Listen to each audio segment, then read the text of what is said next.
طبعا يعني الشكر للجنة المنظمة ودكتورة جيهان ودكتور حمدي ودكتورة ميرفت والأسامي كلها، جزاهم الله كل خير على الاستضافة. أنا طبعا أصلا من جامعة اسكندرية وأهلا وسهلا بكم. هنتكلم على الرير أنيمياز النهاردة most common of the rare anemias in pediatrics. I promise you we have 3 very interesting cases that you will really enjoy the case presentation. But just a very short introduction, inshallah we'll keep all in time.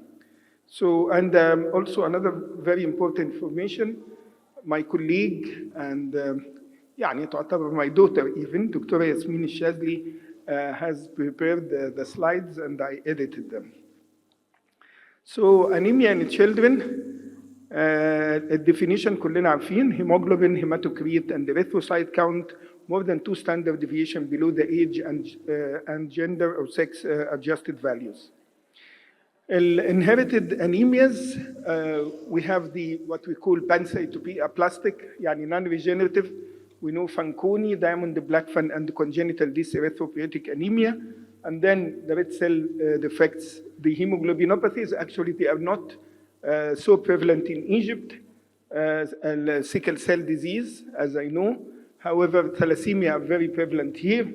So it is not considered a rare anemia in our region. Membrane disorders, they are all rare anemias.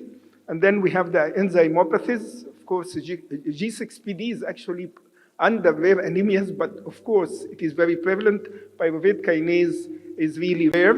And then we have the iron metabolic disorders, whether congenital sideroblastic anemia or IRIDA, iron refractory iron deficiency anemia.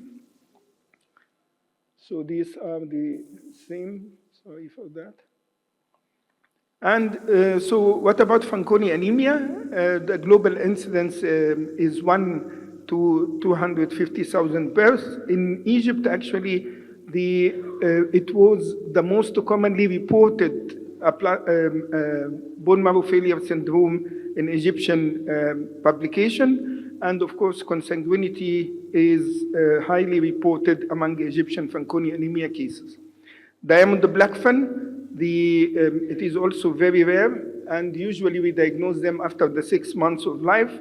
In Egypt also, there have been only 22 pediatric cases reported, and the true population is not known, and most probably it is underdiagnosed.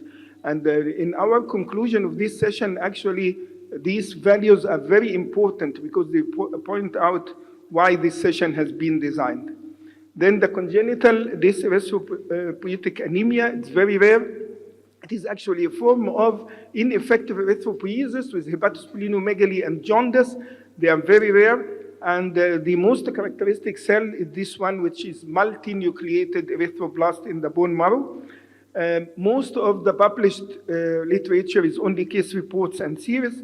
And we need international registry because there are only few hundred cases reported. Hereditary spherocytosis or membranopathies, they are also the Egyptian studies describe clinical cohort rather than population prevalence. And the EMA binding test is very important in diagnosis. However, recently, we totally depend on the flow cytometry band 3 protein, which diagnose the case. The most important are spherocytes for the audience علشان الدنيا برد زيادة عن اللزوم بصراحة والناس ممكن تكون بتنام. فلما تشوف المايكروسفيروسايتس دي which of course hereditary spherocytosis one diagnosis. What is the other diagnosis? Anyone can offer? The most common and important, actually it's more common, much more common than hereditary spherocytosis. Yes, autoimmune hemolytic anemia. So autoimmune hemolytic anemia is usually characterized by these microspherocytes in the peripheral blood. Pyruvate kinase deficiency, actually the blood film of pyruvate kinase deficiency is a blood film of chronic hemolytic anemia with target cells, poikilocytosis and isocytosis. You can see any types of cells as in the photo.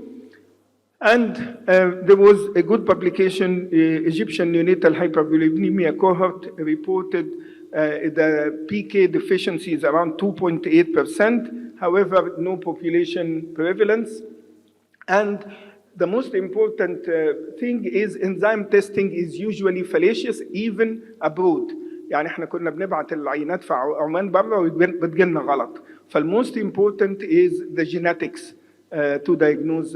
So the enzyme detection is really not good at all. The IRIDA, or the iron refractory iron deficiency anemia, usually the severe microcytic hypochromic anemia, no response to oral iron. The response to IV iron, high doses is usually adequate.